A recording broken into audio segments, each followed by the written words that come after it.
We went through spring ball this year, and we had like 14 kids that were able to play. And then, unfortunately, one of them got in a serious accident right after 4th of July, and so our numbers were really down. And so we felt like it was important for us to keep our program going, and for us to keep our program going, and our juniors and seniors have an opportunity to play. We asked if we could go down to 8-man, and look. Thanks to the Lord, another school dropped out and we were able to pick up their schedule. So it's brought a lot of excitement to our kids. So we're looking forward to a new challenge.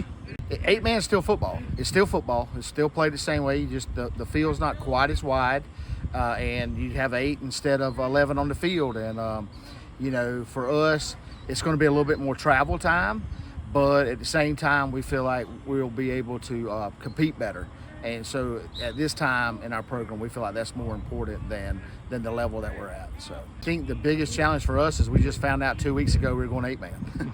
So we've been, trying to get everything lined up, try to, first of all, get my coaching staff where they understand the differences and some stuff and some personnel matters. And then obviously myself coming up with a whole new playbook.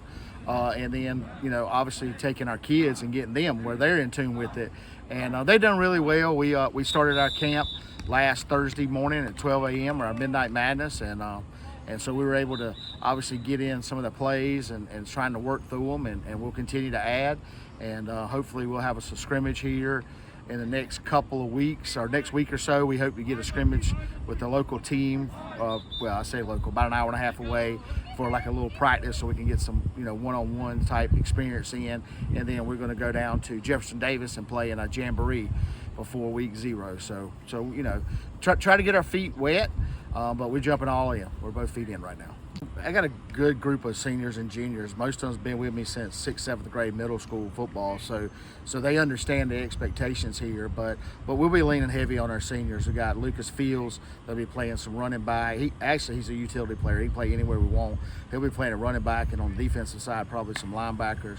We got Tyler Merritt, who'll be playing running back and linebacker for us. Then we got Aubrey Cannon that'll be playing wide receiver, defensive back. Matthew Bale will be playing offense and defensive line for us. He's a big kid, about 300 pounds, 6'1".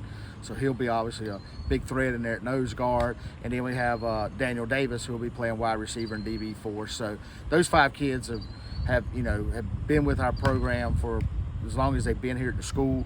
And then we got 3 juniors that have experience. Our quarterbacks had experience, and our center, Cole, will have experience for 4 years in varsity level. So we're going to have to lean on those older guys to help us out, which is the reason why we changed. We didn't want to depend on 9th graders to be starters. There are some of them that can play and that will help us out, but we don't want to have to depend on them.